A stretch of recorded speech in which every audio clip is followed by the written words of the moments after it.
इस जगत में प्रायः माता पिता ये बोलते हुए सुने जाते हैं कि बेटा तुम बड़े स्मार्ट लग रहे हो। लेकिन स्मार्ट लगने का मतलब यह नहीं है कि व्यक्ति स्मार्ट है ही। तो स्मार्ट बनने का प्रयास करने की बजाय या स्मार्ट लुक दिखने का प्रयास करने की बजाय व्यक्ति को स्मार्ट होना होता है। तो स्मार्ट का लक्षण क्या होता है? वो एक बहुत बड़े कार्य को बहुत दक्ष से कहना चाहिए, बहुत आसानी से सरलता से कर दे। तो कलयुग में कौन स्मार्ट है?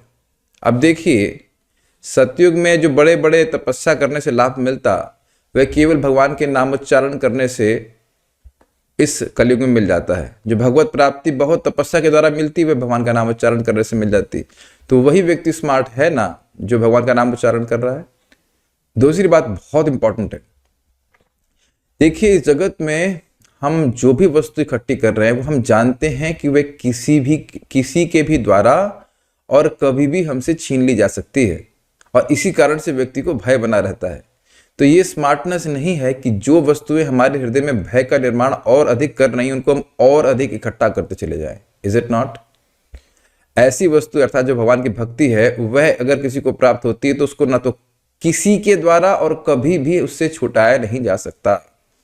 तो ये वास्तविक स्मार्टनेस है कि गोल अच्छा होना चाहिए। और आप देख सकते हैं यहाँ पे एक कछुए जी हैं, वह यद्यपि बहुत स्लो हैं, अपने से चलेगा, लेकिन उसने साधन पकड़ लिया है तो सारे चूहों से बहुत तेज चलते हैं। चूहे और कछुए में स्पीड में कितना अंतर आप जानते ही हैं। तो कलयुग में सभी लोग तो कछुए जैसे ही हैं, मंद सुमंद मतयो मंद भाग्य ही उपद्रुतः। लेकिन जो रोलर स्केट है वो है हरे कृष्ण मंत्र, जिसके द्वारा बड़ी तीव्रता से भगवान की तरफ जा रहे हैं। एक और इंटरेस्टिंग बात है, बहुत इंटरेस्टिंग बात है इसी संबंध में।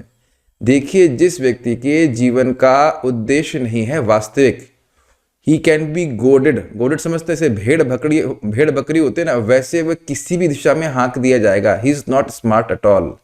जो व्यक्ति मनुष्य जीवन के बारे में समझ रहा है वह शास्त्र से, गुरु से, तो वह व्यक्ति अपने जीवन के समय का उपयोग उस वास्तविक लक्ष्य की प्राप्ति के लिए करेगा। तो वही व्यक्ति स्मार्ट है जो भगवान श्री कृष्ण की भक्ति कर रहा है। और केवल मैं अपने मन से नहीं कह रहा हूं, अब एक और एंगल से देखिए इसी बात को। भगवान श्री कृष्ण स्वयं कह रहे हैं कि देखो, इस देह की और इस इंद्रियों की कोई वैल्यू नहीं है मृत्यु के बाद, यानी कि वस्तुतः जीरो है। मरने के बाद हमारे शरीर को कोई वैल्यू नहीं रहती, तभी तो जला के फूंक देते हैं। दे मेक श्योर कि ये पूरा राख में परिवर्तित हो जाए। समझ रहे ना बात?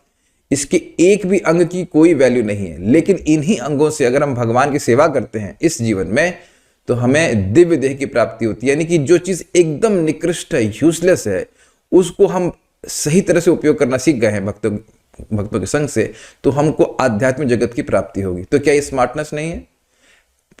खराब से खराब चीज का उपयोग हाईएस्ट चीज के लिए कर रहा है व्यक्ति, तो ये तो बहुत बड़ी बुद्धिमानी है। और एक और चीज है, मनुष्य देह जो है वह चंदन के समान है, और उससे व्यक्ति चिता जलाए, लकड़ी जलाए, चिता की अग्नि जलाए तो उसको स्मार्ट नहीं कहा जाएगा। तो उम्मीद है कि ये बात समझ में आती है। इसीलिए महाप्रभु के चैतन्य चरितामृत में कहा है, कृष्ण सो भजे से ही बड़ा चतुर। जो कृष्ण का भजन कर रहा है बहुत चतुर है। और एक और, जो श्रीमन चैतन्य महाप्रभु की संकीर्तन के द्वारा, नामोच्चारण के द्वारा उपासना करता है, तो सही तो सुमेधा कुबुद्धि, यार वही व्यक्ति सुमेधा है, सम्यक बुद्धि से युक्त है। बाकी सब कुबुद्धि है, व्यर्थ बुद्धि वाले हैं।